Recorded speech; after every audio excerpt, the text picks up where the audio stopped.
Ladies and gentlemen, mga ka-flex, and finally we are back. Ayan, para sa ating hindi naman siya galawang Gwapogi Bike Ventures, pero nagbalik tayo. Ayan, andito tayo ulit sa San Pedro Berang Hanging Bridge, and ang laki ng in-improve niya from my previous vlog dun sa pinakaunang vlog na ginawa ko. So ngayon ipapakita ko sa inyo, magkakaroon din tayo ng short food review. So ano nga ba yung mga nadagdag na shops, ano nga ba yung mga pwede ninyo pang makita dito sa San Pedro, and also dito sa may Barangay Berang. So tignan ninyo, add to your bucket list kung ano yung mga pwede nyo pang makita. Ang daming kainan, ang daming bago. From 3 shops na pinuntahan namin noon, ngayon napakarami na, ang dami na ring tao. So panoorin nyo mga montage ito. Buhay na buhay ang galawang Gwapogi ngayon. Alright, let's do this.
Okay mga ka-flex, mga ladies and gentlemen, kung mapapansin nyo, nung unang vlog ko dito, punta namin dito, ito lang, yung lugawan lang na yan yung meron dito sa spot na to. Tapos after quite some time, may nag-invite ulit sa atin, and tignan nyo naman, itong place pa lang na to napuno na siya ng mga food stalls, ng mga non-food stalls, so may drinks.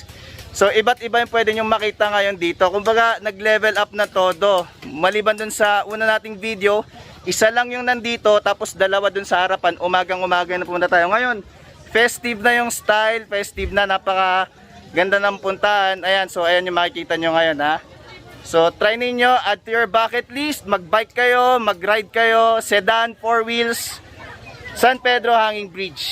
Joint effort to, ladies and gentlemen, mga ka-flex, na itong kabitang barangay, Barangay Berang, and of course yung Barangay San Pedro, puntahan din natin, bigyan din natin ng exposure para makita rin na at the both sides meron pwedeng makita. And ayan mga ka-flex, nandito tayo ulit sa kabilang dulo. Okay, ito nasama to sa montage ko noon nung unang punta natin dito. So pupunta tayo dito, Barangay Berang. Ayan, pupunta tayo dito para makita nyo rin yung humble beginning, yung pag-uumpisa rin ng kanilang pag-establish ng kanilang mini forest. Give credit din tayo sa opposite barangay, which is Barangay Berang. And kung ano yung mga pwede nyo ring makita dito, panoorin nyo na lang din ulit ito.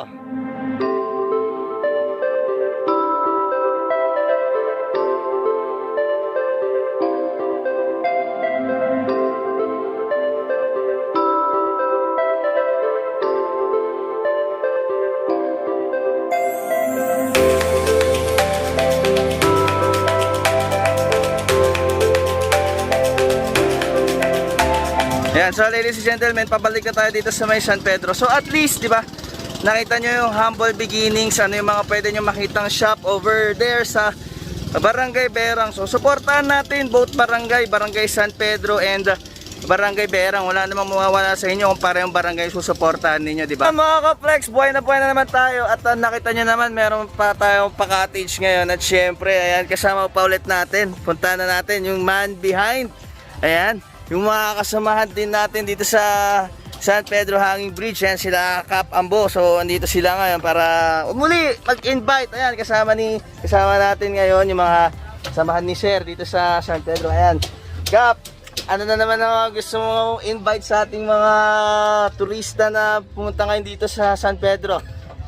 Mga tropa, ni-invite namin kayo rito sa aming barangay sa San Pedro Hanging Bridge. Sana muli nyo silayan at makita nyo ang unti-unting kagandahan na talagang magugustuhan nyo. Yan. At ito yung aking sekretary at aking kunsiyal, si Ayan po, kaway-kaway po kayo sir. Ayan. Sekretary, Don si Bellerman. Salamat katropa at muli kaming binalikan. Ayaw po. At sa susunod siguro, tapos na itong cottage natin. At may iba pa tayong mga gagawin pang muli sa inyong pagbabalik. Kaya sana mga tropa, halika na kayo at silayan ang aming munting pasyalan dito sa Barangay San Pedro, sa bayan ng Santa Rosa at lalawigan ng Nueva Ecija. Halika na po kayo. Yan. Maraming salamat Kap. So ayan, ladies and gentlemen, kung papansin nyo nung una, in-interview ko na rin si Kap noon. Nandun pa kami, umagang-umaga. Naka-leather pa ang jacket si Kap ng pamalakasan. Ngayon, hindi nyo papansin, napaka-active ni Kap dito sa paligid-ligid. Hindi nyo papansin, napaka-busy ni Kap. So ayan, may cottage pa ngayon na kino-construct. Tapos banda dun, meron pang mga future plans sila Kap. So ayan, kasama din po natin sila sir. Ayan po sir, kaway po kayo. Invite po kayo sir. Nagkahapon o sa ating lahat. Ayan po, sir. Kahapon po, and punta po kayo dito sa San Pedro Hanging Bridge. Ayan, so ayan, goods na goods po tayo. Ayan. Dahil na-interview natin si Kap, andun na yung mga foods natin. So check natin kung ano yung mga masasarap na foods dito sa San Pedro Hanging Bridge. Mga Kaplex, tamang baba muna tayo ng face mask natin dahil ayan na.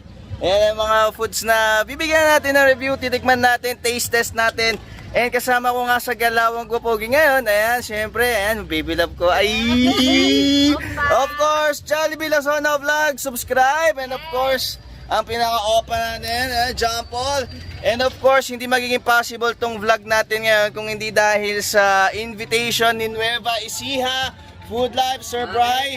Ayan, so abangan nyo, i-like nyo ang page ng Nueva Ecija Food Life. Ayan, Sir Bry, any message, Sir Bry? So ito no, medyo first time na pumunta ako dito sa medyo hanging bridge na napalayo yata ako sa Cabanatuan. So ito may mga foods tayo mga pinakita sa atin, saka medyo upgraded na yata yung mga ano dito area dito kahit medyo malayo hanggang Cabanatuan, masarap puntahan. So papakita nila yung mga mga video nila. May mga video sila, magba-vlog sila ngayon. So ako magpo-post ako ng page. Saka syempre marami pa kaming mga nakapending. Meron pa diyan sa Gapan, meron pa diyan sa Pantabangan, meron pa diyan sa Talavera. Hindi nga lang namin maisa-isa. So yung mga gusto rin magpa-vlog, mag-chat lang po kayo dun sa page nyo. May mga pupuntahan po namin yan, kasama namin yung mga vlog, mga ibang vlogger na kasama ko. So yun lang naman sa akin, no? May masasabi ko dito, pre, maganda dito, maaliwalas. Lalo na kung mainit-init ang tanghalin tapad. Konti na lang, pwede ka mangisda dito, may mga isda din. Saka, sakay ka na lang sa mga bangka. So syempre, andyan na to. Ayan sila, Jollibee Lozano, dito na ulit. Back to the basic na naman din kami. Vlog again! Vlog again. So hindi namin kasama si Iyang Mukbang, wala din. Medyo nawala. Wala rin yung isang assistant ko rin, si Julie, isang admin natin sa PCF. So ayun, eto, magbi-video naman na sila. Start na nila. Yang! Yan, so Iyang Mukbang and Ma'am Julian, so kayo nawawala dito, pero ayan, i-follow nyo Nueva Ecija Food Life. So maraming naka-line up kasama partner natin, Nueva Ecija Food Life, Galawang Gwapogi, Jollibee Lozano Vlogs, Ian Mukbang. So kami ang bahalang maghatid ng mga tourist spots / ng mga masasarap na kainan dito sa Nueva Ecija sa inyong mga computer, smartphone screen. So add nyo na sa bucket list ninyo, San Pedro Hanging Bridge, flex natin yan. Marami pa kayong pwedeng makita na kainan dito mga ka-flex, ladies and gentlemen. Syempre ito, ayan.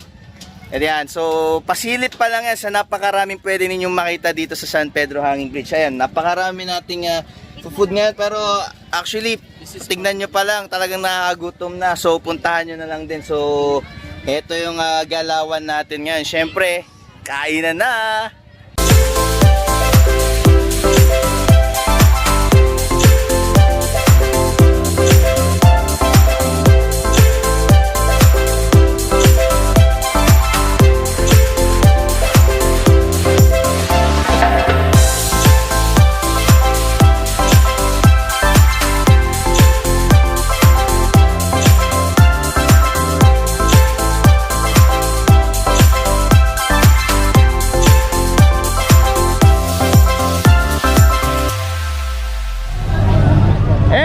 have it, ladies and gentlemen, mga ka-flex, yung ating galawang Gwapogi dito sa San Pedro Hanging Bridge. So nakita nyo na yung mga kinainan and sobrang nabusog kami. Maraming salamat sa mga nagpadala ng food, sa mga nagbigay. And ayan, inabot na rin kami ng gabi ngayon. So ito yung makikita nyo ngayon on a night basis. Marami pa pwede makita dito. Ayan, gabi, buhay na buhay pa ang San Pedro Hanging Bridge. So add nyo lang sa bucket list ninyo. And natapos ang ating vlog na busog. And thank you very much kay Kap Ambo sa lahat ng mga bumubuo ng Barangay San Pedro. Maraming salamat sa inyo. And babalik ulit kami dito for sure yan. So antayin natin kung ano pa yung mga further developments dito sa San Pedro Hanging Bridge. Pero ayan yung pasilip ngayon. And always remember, let's stay low, let's stay strong, let's stay true, let's stay committed para mas maging better tayo. Flex tayo dyan. May pa-take out pa. Alright, this is your Galawang Gwapogi. I'm out. See you on the next vlog. Quick shoutout natin, ladies and gentlemen, mga ka-flex, yung parking area namin dito. Dahil alam nyo naman, pagka pumunta na kami mismo sa may San Pedro Hanging Bridge, wala talagang parking doon. Okay, so before dumating ng San Pedro Hanging Bridge yung parking area. And quick shoutout kila Kuya Ryan, ayan, sa kanilang compound na meron pa parking dito. So dito kayo mag-park, 2 wheels, bike, sedan, SUV, name it, safe dito. Okay, may proper lighting sila dito sa compound nila. So safe and secured yung mga sasakyan nyo pag pumunta kayo dito sa San Pedro Hanging Bridge. So ayan, busy lang si Kuya Ryan, pero andyan lang si Kuya Ryan. So shout out and maraming salamat sa pagbantay sa aming mga dalang auto. Ayan.